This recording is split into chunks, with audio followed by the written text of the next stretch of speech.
사도행전 15장 1절에서 11절까지의 말씀을 교독하도록 하겠습니다.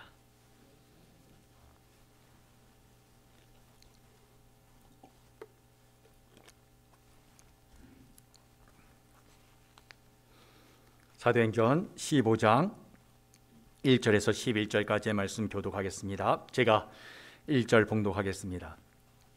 어떤 사람들이 유대로부터 내려와서 형제들을 가르치되 너희가 모세의 법대로 할례를 받지 아니하면 능히 구원을 받지 못하리라 하니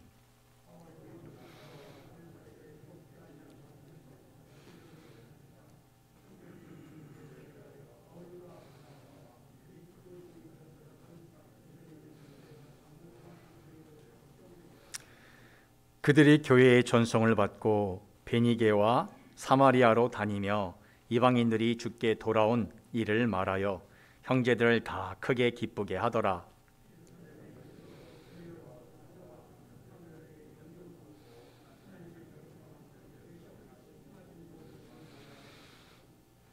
바리새파 중에 어떤 믿는 사람들이 일어나 말하되 이방인에게 할례를 행하고 모세의 율법을 지키라 명하는 것이 마땅하다 하니라. 많은 변론이 있은 후에 베드로가 일어나 말하되 형제들아 너희도 알거니와 하나님이 이방인들로 내 입에서 복음의 말씀을 들어 믿게 하시려고 오래전부터 너희 가운데서 나를 택하시고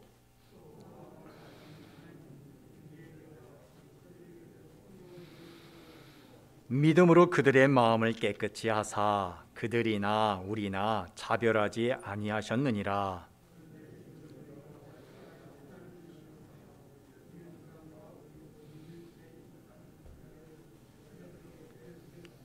우리 11절 함께 봉독하겠습니다.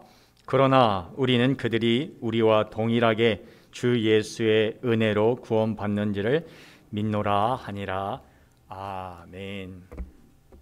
광고를 하고 말씀을 전하도록 하겠습니다.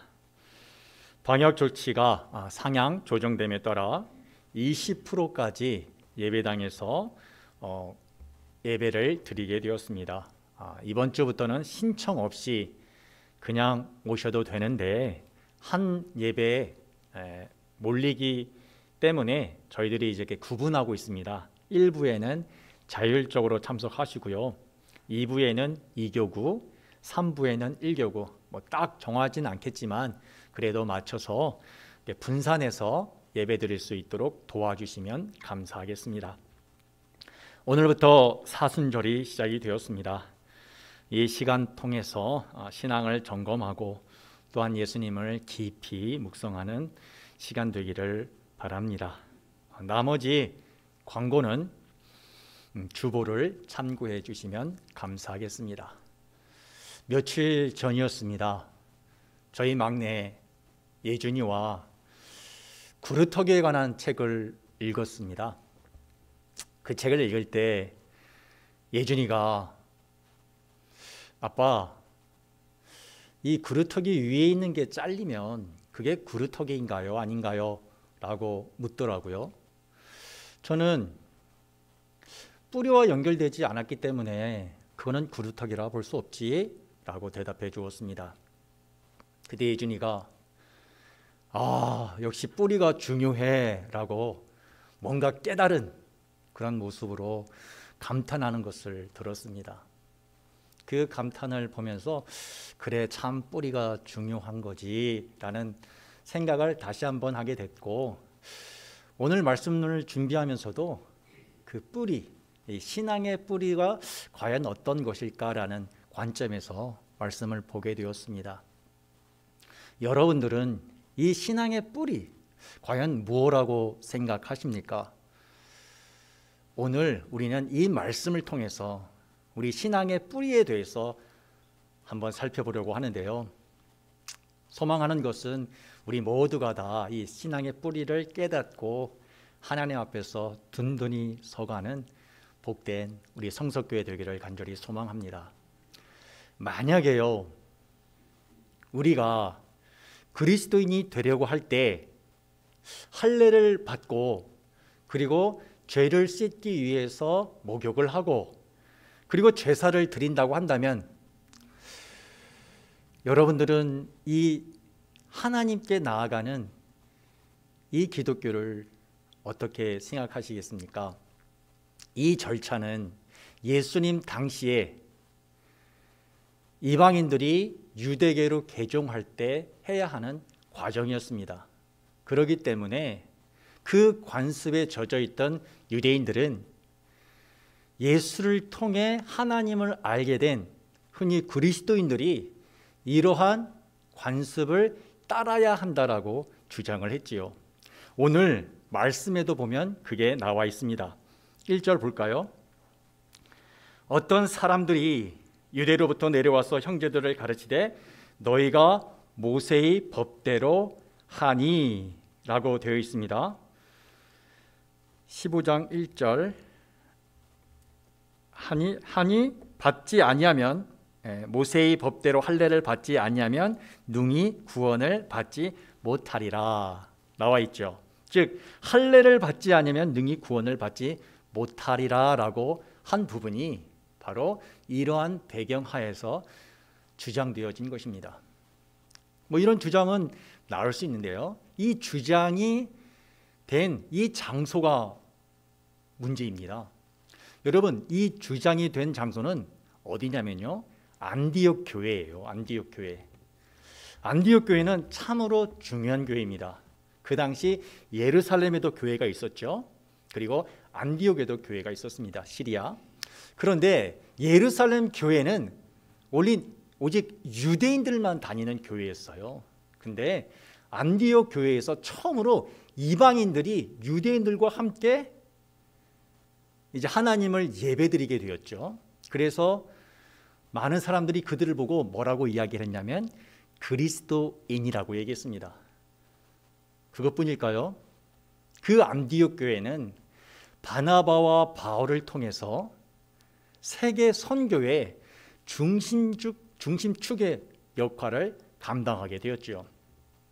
따라서 아까 이야기했던 뭐죠? 유대로부터 형제들이 와서 모세의 법대로 할례를 받지 아니하면 능히 구원을 받지 못하리라라는 이러한 주장은 안디옥 공동체를 발칵 뒤집고 말았습니다. 얼마나 혼란에 빠져 있었는지 2절에 보면 이렇게 적혀 있습니다. 바울과 바나바와 그들 사이에 적지 아니한 다툼과 변론이 일어난지라. 형제들이 이 문제에 대하여 바울과 바나바와 및 그 중에 몇 사람을 예루살렘에 있는 사도와 장로들에게 보내기로 작정하니라. 2절에 나와 있는 이 다툼과 변론이라는 이 말뜻은요, 단지 사소한 이견 차이가 아닙니다. 원어인 헬라어로 보면요, 이 뜻은 어떤 뜻이 내포되어 있냐면요, 엄청난 투쟁과 반목, 분열 등의 의미를 갖고 있고요. 이 헬라어가 쓰인 신약의 다른 부분을 보면 어떤 뜻이 들어가 있냐면 폭동 혹은 반란으로 번역되어 있습니다. 그만큼 지금 안디옥 교회에는 혼란에 빠져 있는 것이지요. 왜 그렇지요? 바로 이 사람들의 주장 때문입니다. 이제 안디옥 교회는 어찌 보면 위기에 봉착하게 된 것입니다.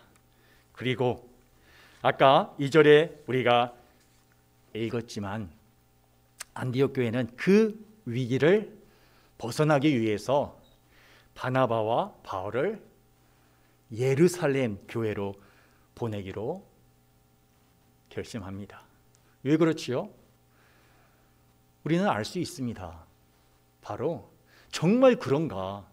이 사람들이 주장하는 것처럼 그리스도인이 되려면 하나님께 나아가려면 정말 할례를 하고 율법 준수를 해야 되는 거예요. 그게 예루살렘에서 이야기한 게 맞는가? 그거를 알아보려고 한 거고요. 또 한 가지는 뭡니까? 이 사람들이 정말 예루살렘에 있는 사도들이 보낸 사람인가? 그것을 알고 싶었던 것입니다. 이처럼 그 당시 사람들은요, 이 문제가 굉장히 중요했어요. 그러나 2000년이 지난 우리에게 사실 이 문제는 별로 중요하지 않습니다. 왜 그렇지요? 그 이유는 2000년이란 이 기독교 역사 가운데 우리는 이제 결정되어진 교리 안에 있고요. 그리고 이제 모든 사람은 다 구원은 무엇을 통해서 받을 수 있다? 바로 믿음을 통해서 받을 수 있다는 것을 다 알고 있기 때문입니다. 그러면 오늘 본문이 별로 우리에게 의미가 없는 것일까? 그렇지 않습니다. 오늘 본문은 바로 우리에게 이 신앙의 뿌리가 무엇인지를 우리에게 말해주고 있습니다. 아까 서두에도 말했죠. 뿌리는 우리의 생명을 지탱해 줍니다. 그것뿐인가요? 나무가 큰 폭풍우를 만났을 때 버티게 하는 힘이 어디서 나오죠? 바로 뿌리에서 나옵니다. 여러분, 신앙생활 하다 보면요, 여러 가지 큰 폭풍우를 만나게 됩니다. 그렇죠? 한 예로 이단의 교리도 우리의 신앙을 흔들게 되는 것일 수 있고요. 그리고 교회에 들어온 세속주의라든가 세상의 가치, 그리고 우리 안에 있는 신앙의 나태함, 혹은 갑자기 찾아오는 고난, 이런 모든 것들이 우리의 신앙을 흔들게 합니다. 그럴 때 우리는 어떻게 하죠?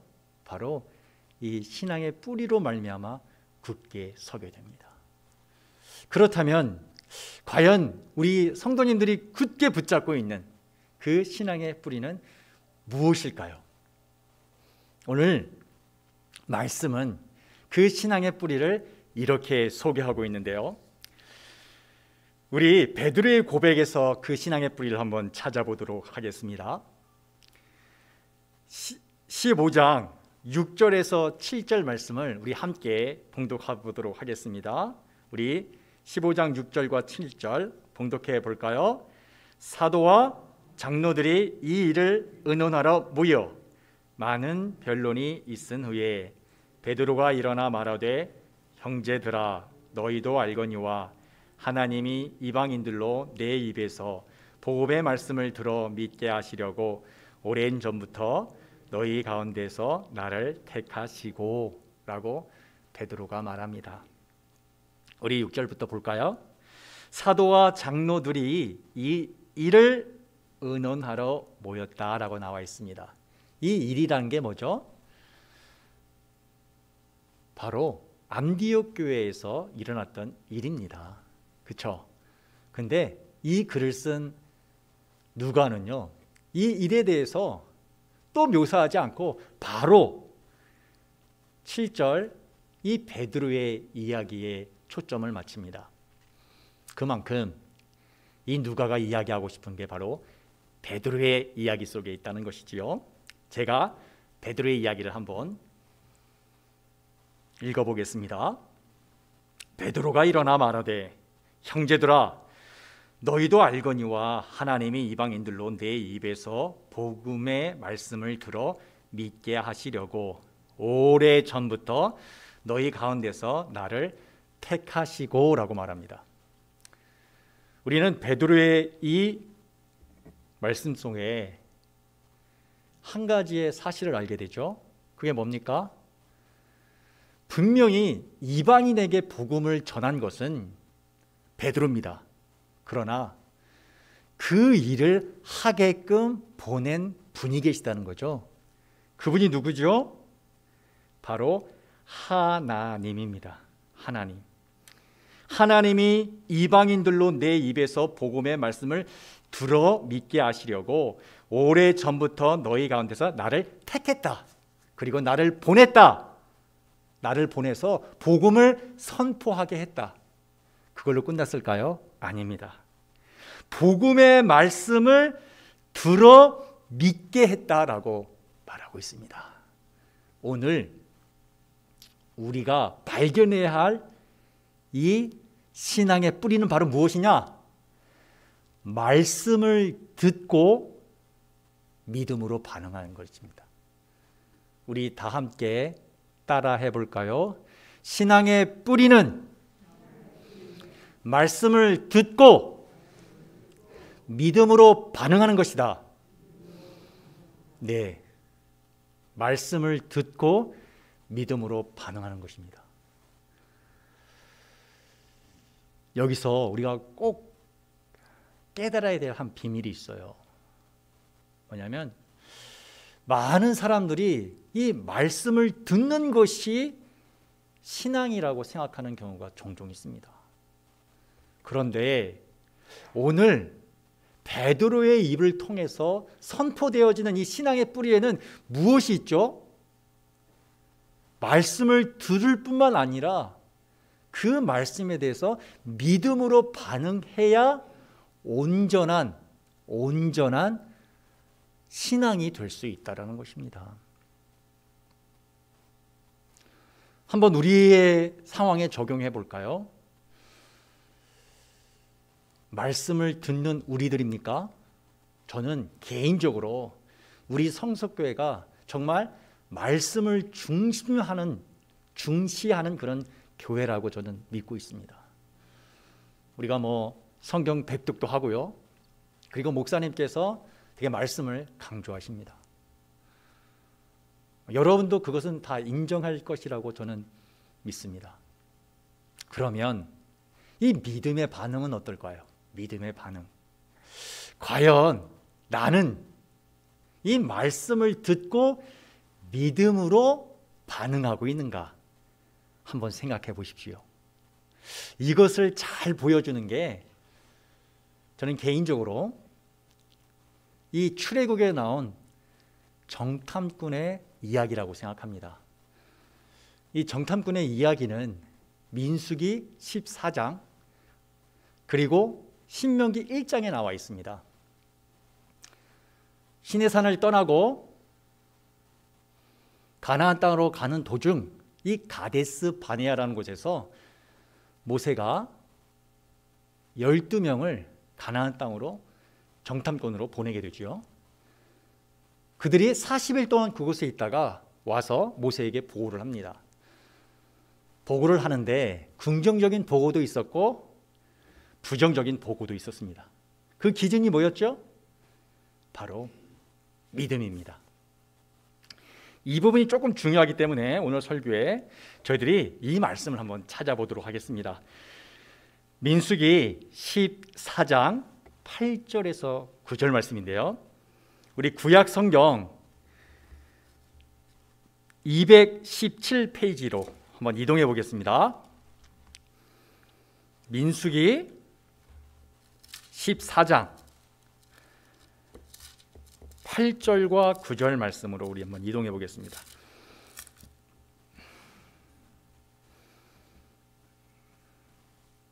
(14장입니다) 민수기 14장 8절에서 9절. 자, 다 찾으셨지요? 민수기 14장 8절 9절 말씀을 우리 함께 봉독할게요. 여호와께서 우리를 기뻐하시면 우리를 그 땅으로 인도하여 들이시고 그 땅을 우리에게 주시리라. 이는 과연 젖과 꿀이 흐르는 땅이니라. 다만 여호와를 거역하지는 말라. 또 그 땅 백성을 두려워하지 말라. 그들은 우리의 먹이라. 그들의 보호자는 그들에서 떠났고 여호와는 우리와 함께 하시느니라. 그들을 두려워하지 말라 하나. 우리가 읽은 것은 갈렙과 여호수아의 주장입니다. 긍정적인 주장이지요. 여기서 우리가 주목해야 될 게 뭐냐? 오늘 우리가 사도행전에서 본 베드로가 이야기한 바로 믿음의 반응이라는 것입니다. 과연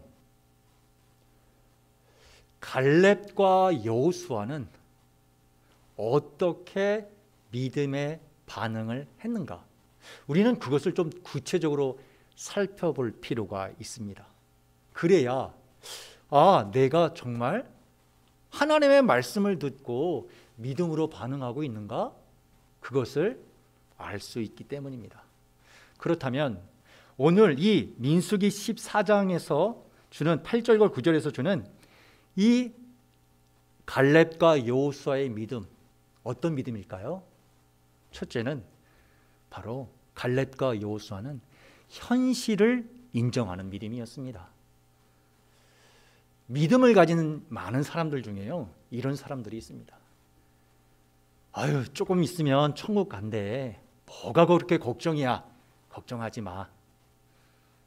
천국 가니까 우린 다 천국 가. 그러니까 걱정하지 말고 그때를 위해서 기도합시다. 그거 되게 좋은 믿음입니다. 그러나 정말 그게 하나님이 원하시는 믿음일까? 한번 생각해 볼 필요가 있다는 거죠. 그리고 이런 분도 계셔요. 교회에서 예배 드리니까, 교회에서 기도하니까, 교회 다니니까 잘 될 거야. 모든 게 다 잘 될 거야. 이런 믿음도 사실 좋은 믿음이죠. 그러나 공통점이 있습니다. 현실을 건너뛴다는 것입니다. 내가 살고 있는 현실, 내가 밟고 있는 이 땅, 그 시간을 보지 않는다는 것입니다. 무엇을 통해서요? 믿음을 통해서. 근데 오늘 여호수아와 갈렙을 보십시오. 그들은 현실을 무시하지 않았습니다. 9절 보십시오. 9절 보면 이렇게 이야기를 해요.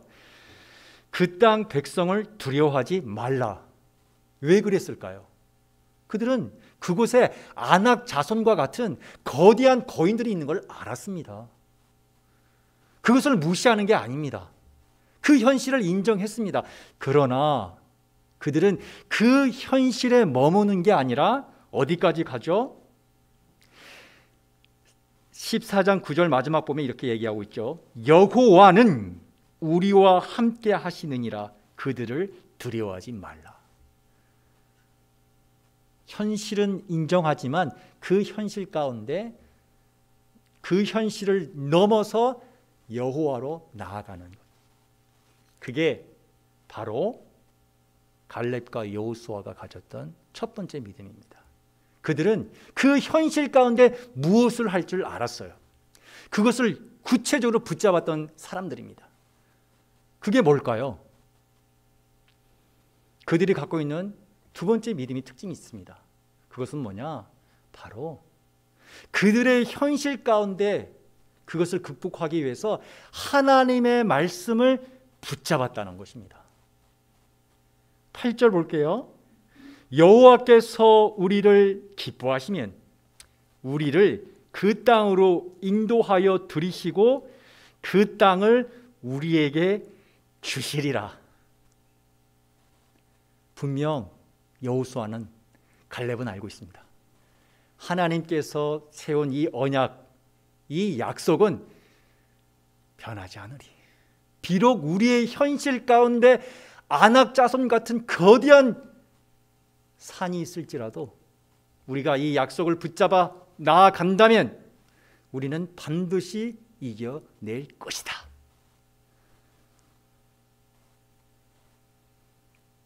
여러분, 이게 바로 믿음의 반응입니다. 우리 안에 이 믿음의 반응을, 믿음을 갖고 계십니까? 내가 만든 믿음이 아니라 하나님의 말씀 가운데 그 언약을 붙드는 믿음 말입니다. 만약에 예, 있습니다라고 대답한다면 저는 격려해 주고 싶습니다. 그 믿음을 더욱더 붙잡아서 갈렙처럼 그리고 여호수아처럼 승리의 삶을 사시기 바랍니다. 그런데 목사님, 전 아닌 것 같아요. 전 힘듭니다. 저 힘듭니다. 라고 하시는 분이 있다면 또 우리가 잡아야 될 말씀이 있어요. 제가 읽어드릴게요. 이 말씀은 로마서 8장 26절 말씀입니다.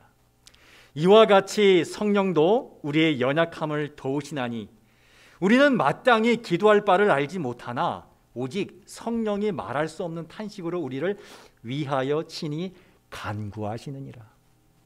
잊지 마십시오. 우리 하나님은 너무나 좋은 하나님이시기에 믿음 없는 우리가 붙잡아야 될 말씀까지 주셨습니다. 연약한 우리를 위에서 붙잡아야 될 말씀이 뭐죠? 그래, 하나님께서 나의 연약함을 아셔. 그럼에도 불구하고 내가 우리 하나님을 붙잡다면, 이 말씀을 붙잡는다면, 성령 하나님께서 나를 위해서 기도하신다는 이 말씀을 붙잡는다면 나도 언젠간 갈렙과 여호수아의 그 자리까지 나아갈 수 있을 거야. 믿습니까? 아멘. 네, 그렇습니다. 이건 우리가 붙잡아야 될 믿음입니다. 붙잡아야 될 말씀입니다.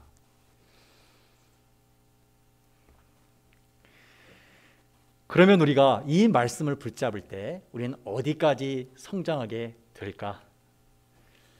오늘 11절, 사도행전 11절 말씀은 우리가 성장해야 될 그 자리를 우리에게 말해주고 있습니다. 15장 11절입니다. 그러나 우리는 그들이 우리와 동일하게 주 예수의 은혜로 구원받는 줄을 믿노라 하니라 라고 말하며 12절 상반절은 이렇게 적혀 있지요.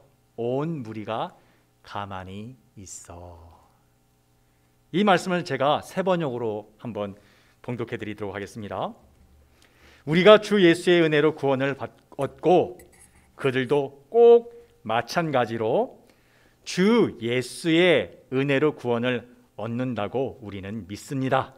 그러자 온 회중은 조용해졌다. 온 회중이 조용해졌다라고 합니다. 여러분, 많은 사람들이 그 자리에 있었어요. 그리고 베드로가 하나님의 말씀을 선포한 후에 온 회중이 조용해졌대요. 그 많은 사람들 중에 베드로의 말을 다 이해 못한 사람도 분명히 있었을 것입니다.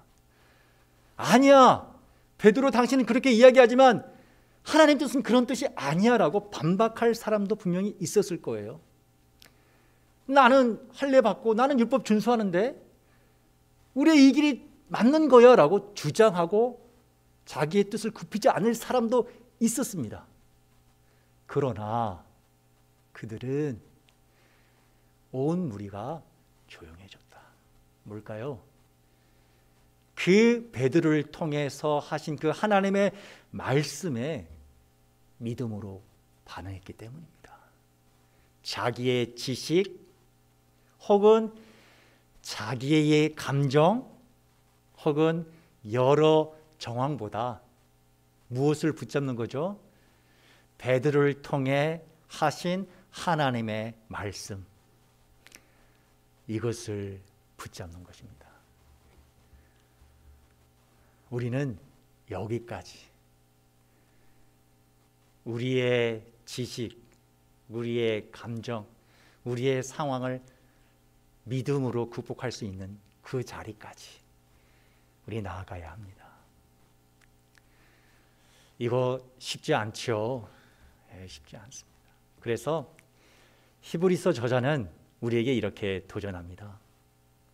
히브리서 11장 6절 보면 믿음 없이는 하나님을 기쁘시게 하지 못하나니 하나님께 나아가는 자는 반드시 그가 계신 것과 또한 그가 자기를 찾는 자에게 상 주시는 이심을 믿어야 할지니라.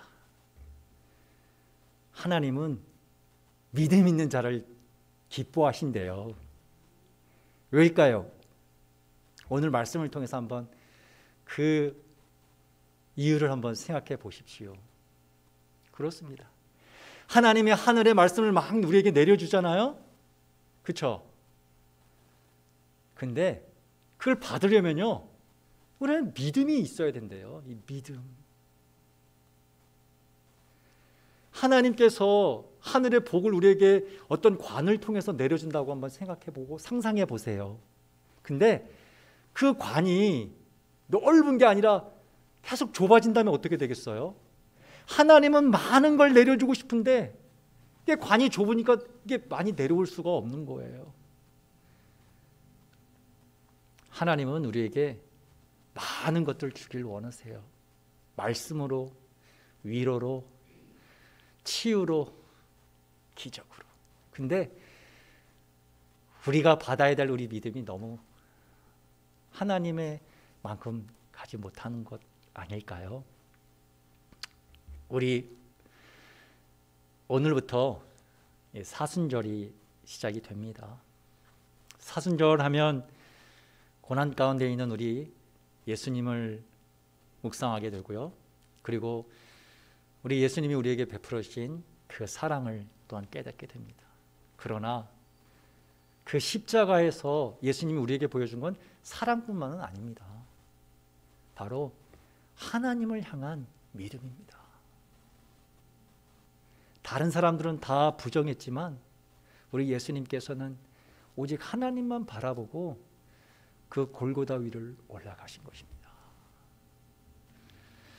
우리 이 사순절 기간 동안 그 예수님을 묵상하면서 우리의 믿음이 더욱더 성장해 가는 귀한 시간 되기를 간절히 소망합니다. 기도하겠습니다.